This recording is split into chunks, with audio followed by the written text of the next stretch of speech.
Hello, my name is Ryan Cummings. I'm a VR VFX supervisor. Today I'm going to be doing a Foundry tutorial for Cara VR as it relates to stereo pair stitching. So what I've got open is a fresh nuke script. I know I'm going to be doing a stereo render, so I'm going to go ahead and hit S on the keyboard, bring up my project settings. I'm going to go to my Views tab, hit Setup Views for Stereo, go back to Root. I'm also going to change my full-size format to 4K lat long for VR, and it's going to be a 4096 by 2048. After that, I'm going to go ahead and drag and drop my cameras in, drag and select them, hit L. What I'm actually going to do for me is go ahead and grab all of the right views, delete them. I'm actually going to go in here to the individual lefts, and I'm going to replace the word left with a %V, and that's actually going to give me stereo pairs for everything. And that does two things for me. One, it lets me have less inputs that I have to deal with say, the C camera solver and other nodes, because I'm only going to be putting 4 read nodes in instead of 8, as well as for organizational standpoints. What that allows me to do is ensure that the pairs are correct, to where I'm not accidentally grabbing, say, the left view from camera 1 and the right view from camera 2. So you can tell if it worked correctly because you'll see a little green V in the upper left corner of all the read nodes. And if we take a look at it now, we can swap between the eyes. And what you can notice that the way this rig was assembled and the way it's shot is the eyes are actually upside down from one another. So for us to do a quick stereo QC to make sure there's no large egregious errors, I'm going to go ahead and throw down 2 1 views. Second one, I'm going to set the view to right, as well as I'm going to put down a mirror node and do both a flip and a flop. What that will allow us to do is do a good comparison between the eyes. What I'm looking for here is any large egregious issues. Did one eye not record? Is there any really large frame or time offsets between the eyes that will introduce stereo artifacts, as well as, because these are individual cameras that are shooting, the focus. Did one pull focus a little bit better than the other? So one eye softer, one eye sharper, things like that. So right off the bat, this looks pretty good. One thing that I noticed, though, is we're definitely going to have some vertical alignment issues later. If I hover my mouse over one section, go to another, you can see that it's moving diagonally. Should not be doing that if it had a proper vertical alignment. So we'll definitely be dealing with that later. So I'm just going to kind of go down the camera pairs real fast. Make sure there's no large egregious errors. Cache real quick. There we go. And the last one. All this is doing is making sure we're not going to have, any surprises once we start stitching. And definitely noticed it throughout the whole time that there's that diagonal movement between the eyes, which just confirms that there's some vertical alignment issues. So we can go ahead and delete that since we're done with the initial QC. I'm also going to go ahead and save my script. It's going to be PubShot version 5.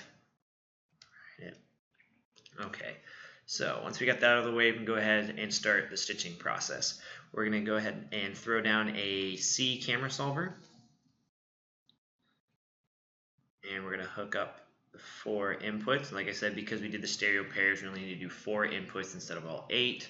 We're going to go down here to the input section. There's lots of different presets for lots of different camera rigs, as well as you can do PT GUI files and auto pano. But for this, we're going to go ahead and just set up the parameters ourselves. So this was shot with 8 Sony A7S cameras, 4 stereo pairs. I already know that the sensor size for one of those is 35.6 by 23.8, as well as I believe the focal length for all of these was shot at 9mm. So once we have that set up and out of the way, our analysis keys, by default, it starts out with 1 key set. For this particular shot, it's a lock off. The camera's not moving. We don't have any characters or objects really moving through where the seams would be. So that one initial keyframe is all we really need. From there, we're going to go down into the actual analysis section. Focal length by default set to optimize single. That's good for me. Lens distortion, I'm going to go ahead and set that to optimize single as well, because each one of these cameras is using the same type of glass, so it should be the same lens distortion with the same focal length. After that, camera layout, spherical layout is the default. We're going to leave it. The two options that the C camera solver comes with is both nodal and spherical. This is a multi-camera rig with multiple cameras that are capturing all at the same time. The sensors spread out apart from each other, so we're going to leave that with the spherical layout. Now, before I hit match, I need to handle one additional portion that relates to stereo. I'm going to go into the camera setting, or the cameras tab, where it says input views over on the right. I'm going to check the stereo box. What that's now going to do is split it into two views, left views, right views. Left views are going to get fed by the left, right views are going to get fed by the right. And what that's going to do is take these individual stereo pairs and break them out accordingly to do a left and right eye stitch. You can see down here at the bottom it now says cameras 1 through 8, and if you scroll over to the side, you're going to see alternating views of 1, 2, 1, 2, 1, 2, and 1, 2.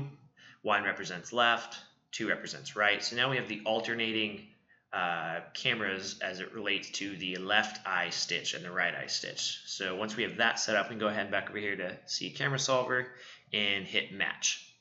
Give that a second. For any of you that are familiar with the camera tracker in Nuke X, some of these colors and representations of how this works is going to be very familiar to you. So right off the bat, we have a bunch of features that have been matched. So we have that orange color, and once we hit solve, it's going to go ahead and calculate. If we view this, we've got a bunch of green kind of approved and accepted, as well as the red rejected. But before we go ahead and start refining things or lowering our solve error, you can tell that it's upside down. The ground's at the top, ceiling's at the bottom. So if we go into our settings tab, go down to rotate Z 180 degrees, that'll flip it for us. The C camera solver can solve the geometry of the camera rig and the initial layout of where everything should be, but it doesn't necessarily know what's top and what's bottom. So once we go in there, go ahead and hit reject where we initially are. And I like to try and get my solve error down to around 3. We've got some interesting little, larger gaps than we should, as well as some vertical and diagonal ones that don't necessarily line up. And a lot of times what's happening is it's grabbing the wrong features, to where, say, camera 1, it's grabbing a certain feature, and in camera 2 or camera 3, it's grabbing the incorrect one. Let's go ahead and reject those. Find it. Check one more time. Okay, so that's looking pretty good. And one other thing we're going to check before we move on is got our gentleman centered here. We can check the grid that we have overlaid. So the verticals are feeling pretty nice, and horizontals, so got everything kind of correct from an orientation perspective.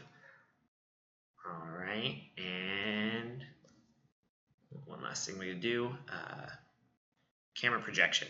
You can either do pass through, that'll immediately just feed everything through back into the C stitcher later when we throw it down, but I'm going to go ahead and change this to lat long, because I know that I'm going to want to do some manual tweaks and some touch-ups later, as well as the Converge Slider. So what the Converge Slider does is it allows us to kind of adjust the distance from the camera, or the depth that the C solver is kind of doing the initial alignment or stitch for. If we turn off the overlays here, we zoom in, you see a lot of things doubling.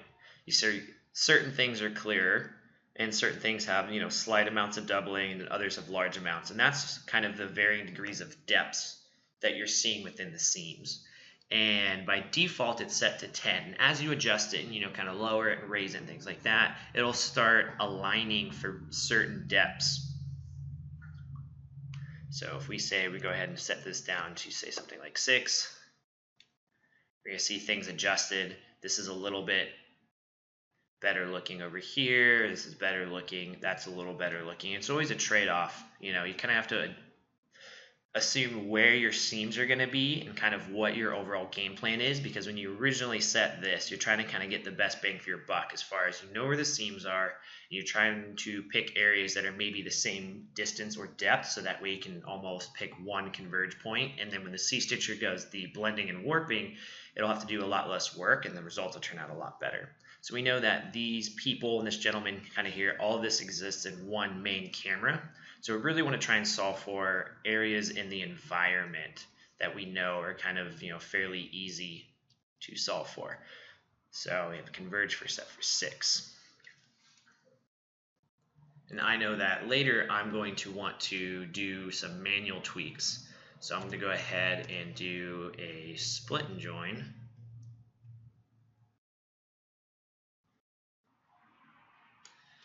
And we've got the left and right, which is our kind of pre-set up stitch. And we have our stereo pairs that we're going to split off from here. So we've got cam 1 and cam 2, cam 3 and 4, 5 and 6, and then 7 and 8 in the end. Alright, so now under join views, I'm going to go ahead and throw down a C Stitcher node.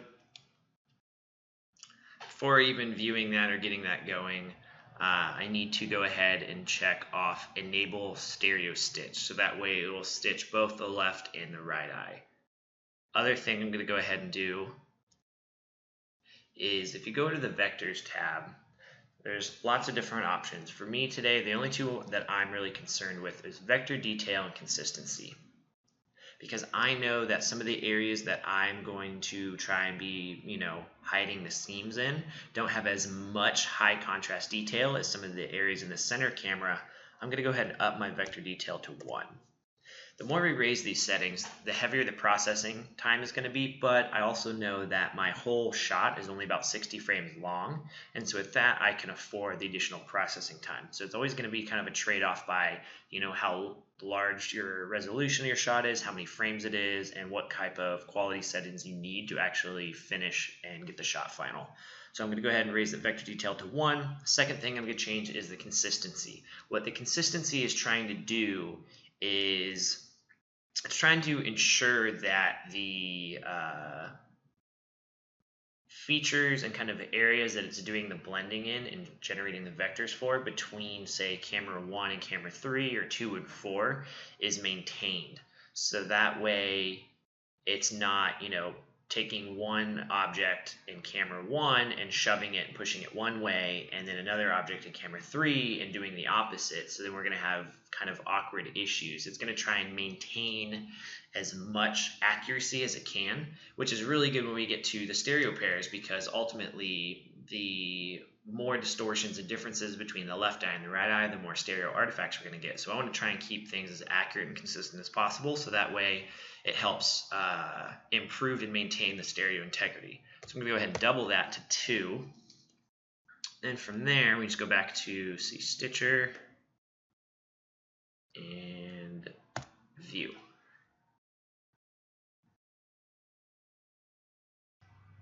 Alright, so you can immediately see a lot of things snap into place. A lot of the doubling that you saw in the C camera solver is gone, because now we're actually doing the final warping and blending.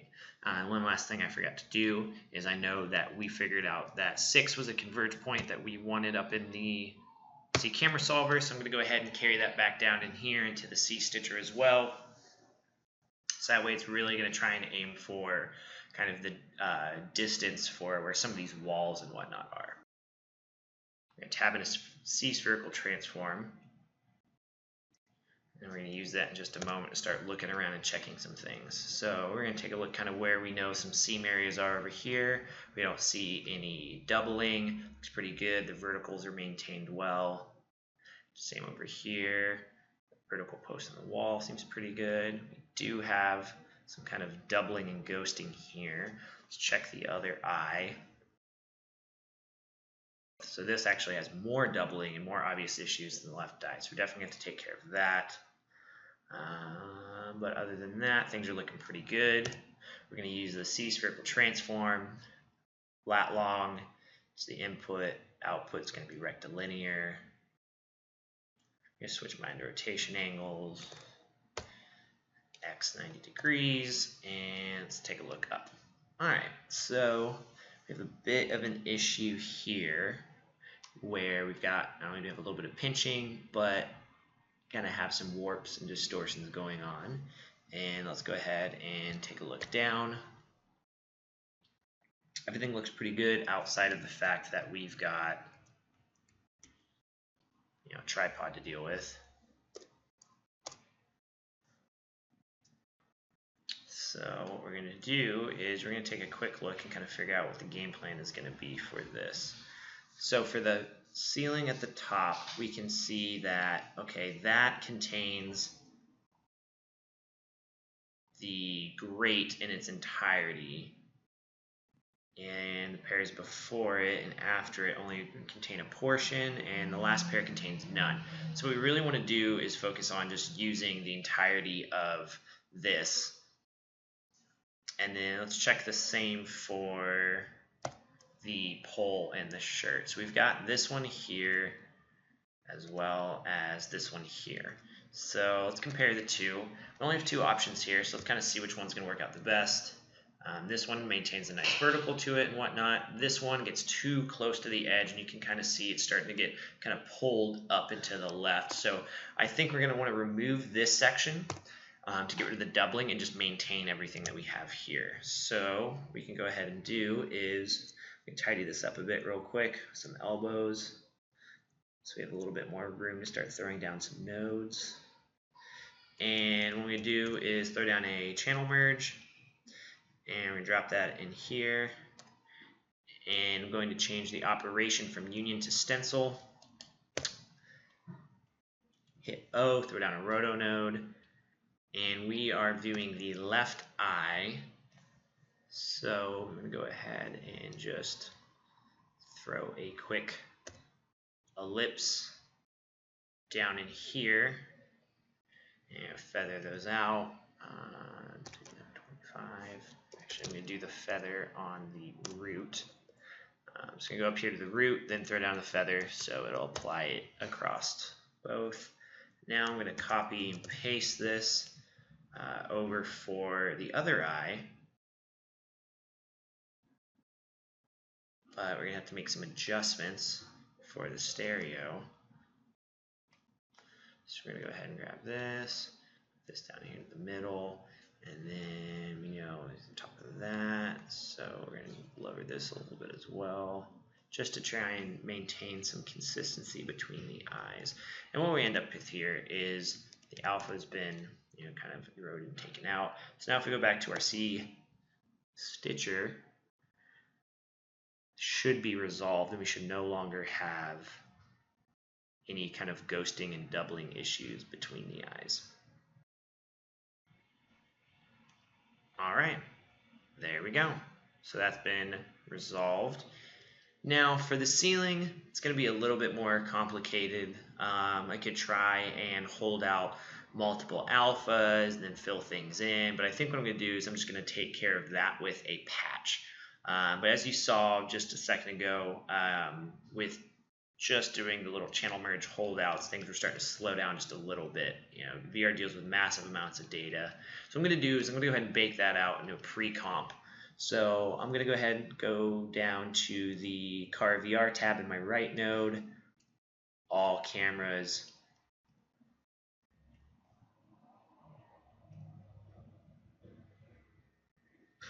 And we're going to go down here to my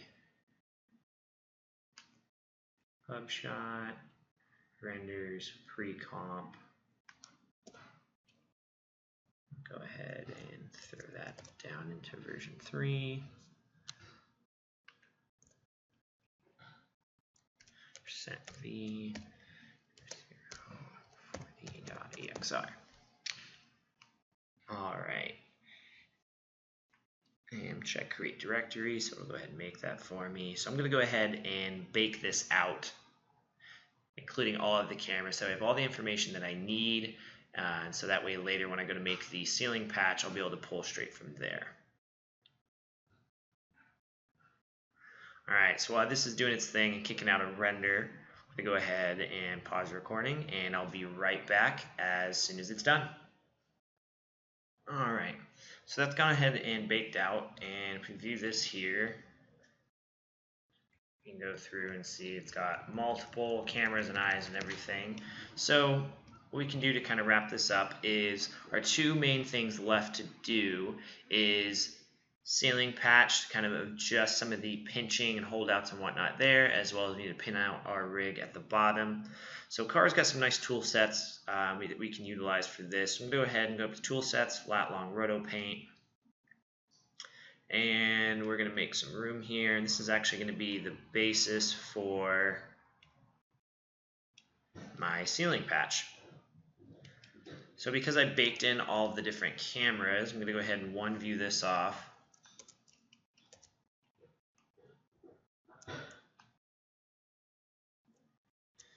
And I'm going to put in the appropriate cameras here. Also going to change my direction in my spherical transform. So that way I am looking up at the ceiling. And I know because I'm going to be doing some blending, I'm going to try and balance that ceiling out somewhere right in the middle there. Alright, so got left, right, cam 1, cam 2, I actually want cam 3, and on the other eye I actually want the stereo pair equivalent for cam 4. So here we've got stereo pairs representing the entirety of this, and then we do a join views, throw that down as left, right, and delete this roto paint. And what I'm actually going to be doing is key mixing this whole thing over when we're all said and done. So I need these to line up a bit better. So what I'm going to do is I'm actually going to throw down a spline warp.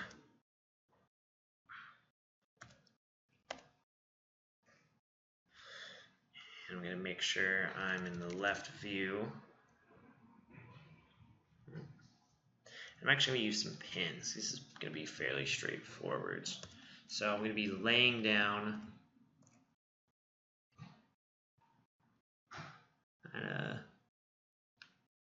some reference points here.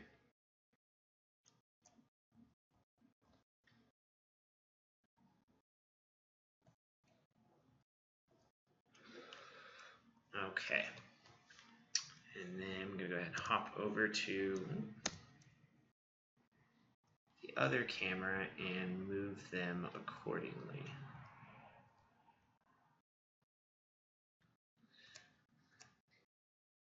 For those of you not familiar with using the spline warp and the pin tool in it, think of it as kind of manual feature matching, where you're saying I'm laying down, one part of the pin for cam A, one part of the pin on cam B, and if we go ahead and turn the warp on,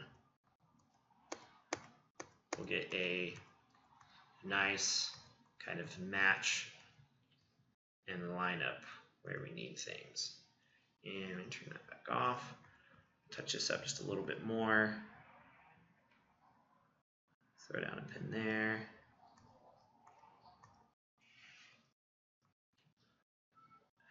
As well as we'll put one down right there. Let's go ahead and line those up real quick.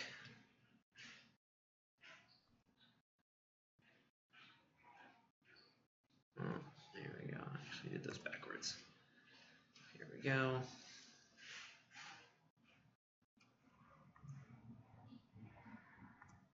Alright, so I'm turn the warp back on. Let's take a look.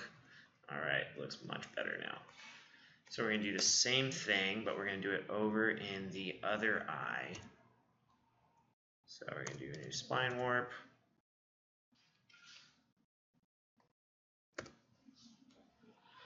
Then we're going to throw down the pins, and we're going to try and basically do the exact same thing. So we're going to use the corners, that. We're going to use the opening there. We're going to do one down there.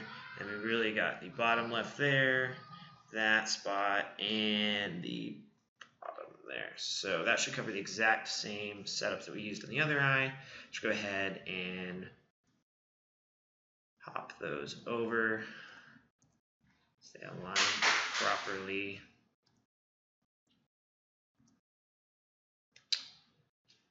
And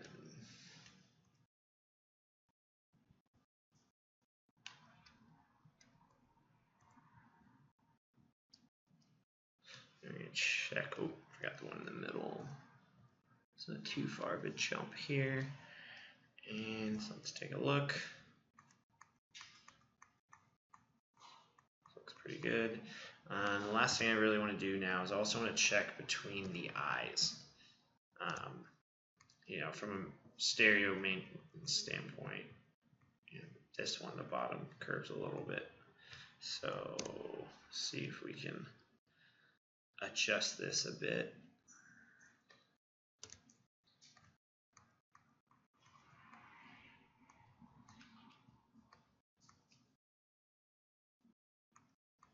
There we go. So it looks much better. All right, and now for the key mix, go ahead and throw that over. And what I want is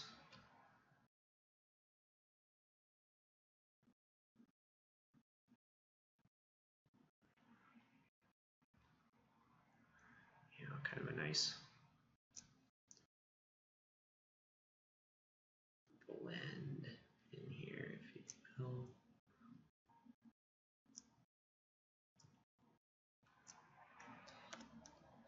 So let's go ahead and take a look at this, what we got here.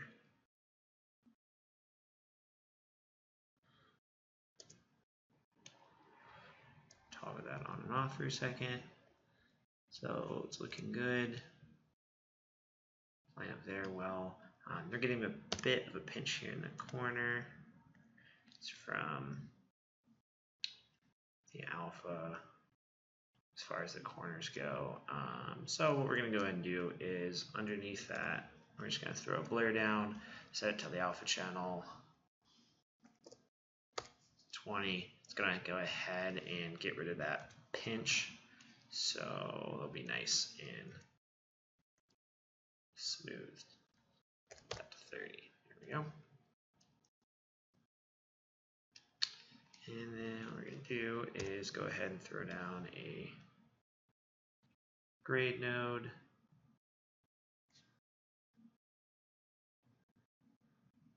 And we're just going to bump the game up by about 10%.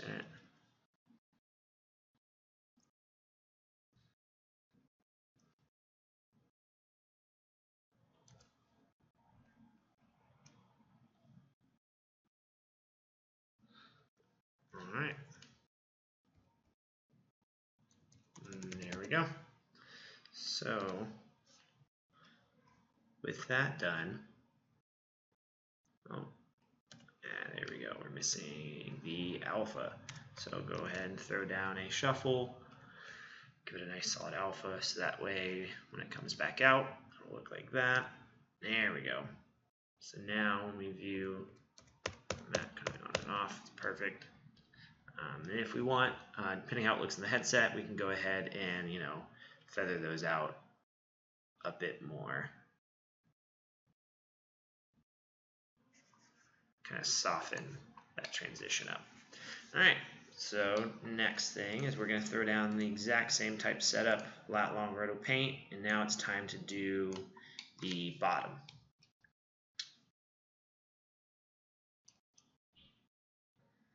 What we're going to do here is similar, a little different. We're going to throw down a one view, but we're going to leave it to the left as a whole. And we're going to go ahead and we're going to throw down the roto paint.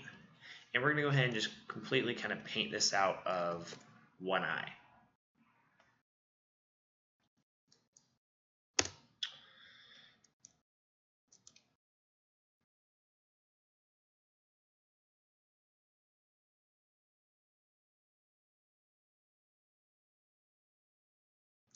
You know, we want a little bit of texture down there, so it'll be easier to map it between the two eyes when we go to transfer the patch. So get a little bit of texture down there.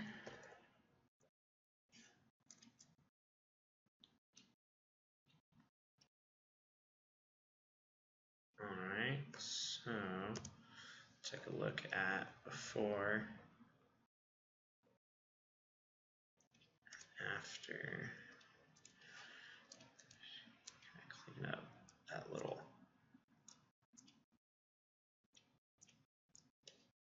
remaining edge of that. There we go. And one thing I forgot to do is change the lifetime of these strokes to all before I threw them down. So we're going to go ahead and do that now. Go to the lifetime tab. Instead of single frames, we're going to hit for all frames. So we've got this fully painted. Only right now is getting applied to the left eye. So what we need to go ahead and do is throw down what would be the right eye.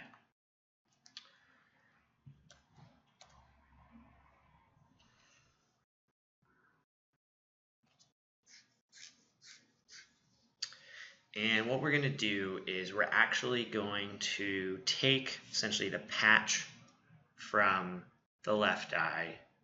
We're going to warp it over to line up with the right eye, blend that on top, so then we have a new kind of stereo paired join view that will actually match between the eyes, because similar to the way we did the patch at the top, it was much easier to match between the eyes because we weren't painting anything. We just had to make sure the spline warp looked pretty reasonable between them. This one, though, we're actually painting things out, which is a lot more difficult to maintain alignment for stereo. So as you can see here, there's not only a horizontal, but because we're staring straight down, there's also a bit of a rotation that is occurring between the eyes. And so what we end up needing to do is use Cara VR's C disparity generator. And what that's going to allow us to do is actually generate disparity map. Same thing as before. Personally, I like to up my vector detail, especially at the floor. There are some little areas that it's going to be able to pull. But with that being said, it's still kind of open and splotchy, not nearly as high contrast. And then same for consistency, because I'm going to need this patch to line up and match correctly.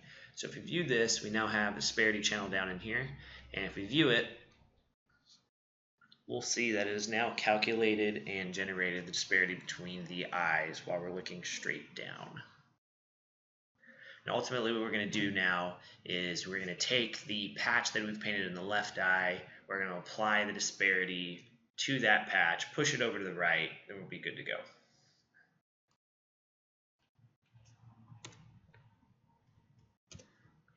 Copy the disparity, the layer copy of disparity, and then we're also going to throw down an eye distort.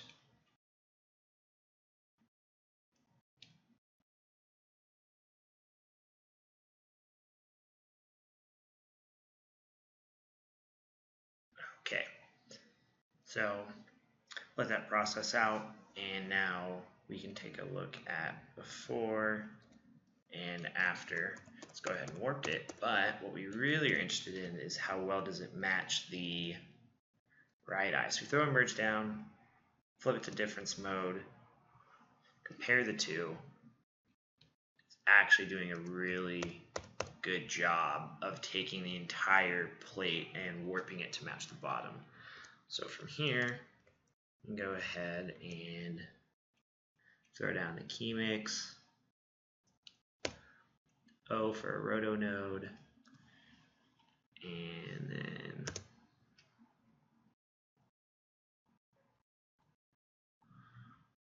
kind of roughen where we want that to be. 25 feather on it. Let's take a look. So now what we want is this and this. Let's see how that looks between the two.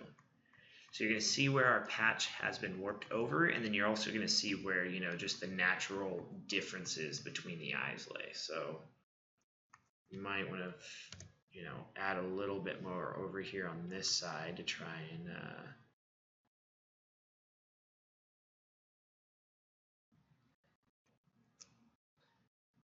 make those match just a little bit better. So now let's take a look. yeah, so it looks pretty good.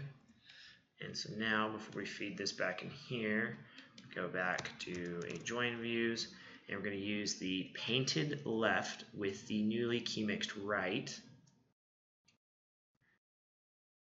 And then same as before, I'm going to throw down a shuffle node, put it over to straight alpha, view the bottom here. Great. So now if we turn that on and off, we've got the patch, as well as if we switch between the eyes, we've got that. All right, so really the last thing for us to do is, like I mentioned before, way up here when we're checking, stereo consistency, was vertical alignment.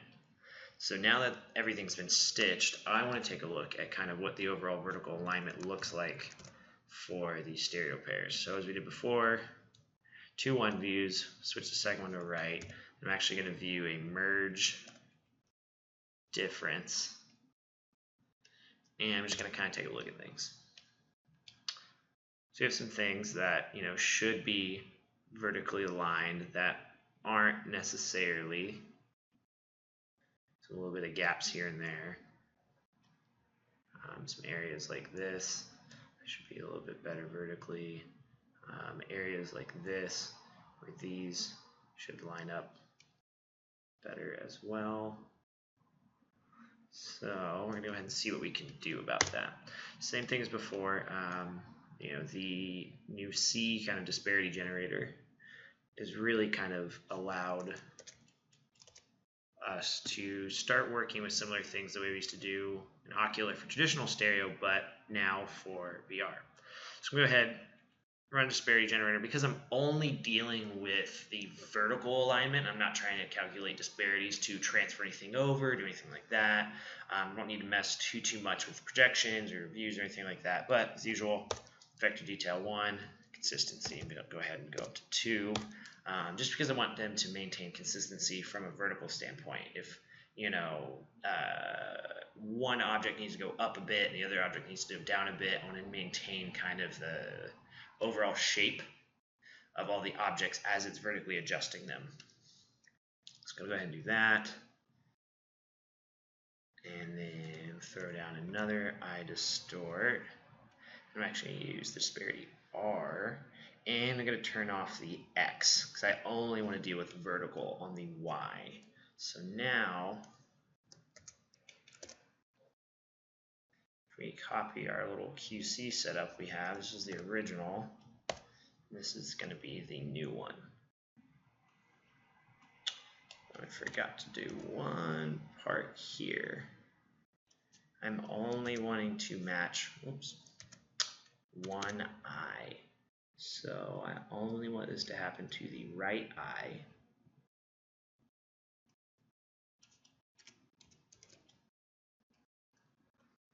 Left. There we go.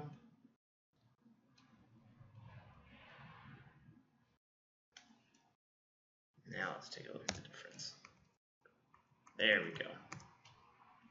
So now these are more level. Bottom of this is much more vertically aligned. Tops of this, we're going to be seeing examples all over the place where areas that didn't have necessarily proper alignment before now do. We go up to this, the bar here, and a lot of these symbols and whatnot were pretty off before. A lot of the new kind of introductions in the Cara VR set as far as dealing with stereo, whether it's the way you can read in the stereo pairs with the camera solver, or the way you can maintain that through the stitcher, be able to manually adjust things, and then really taking advantage of that C disparity generator for tracking moving patches over, being able to do paint strokes, vertical alignments. It's really powerful in kind of accelerating and helping out your stereo workflow. So this has been Ryan Cummings, VR VFX supervisor, doing a Foundry tutorial for Cara VR as it relates to stereo pair stitching.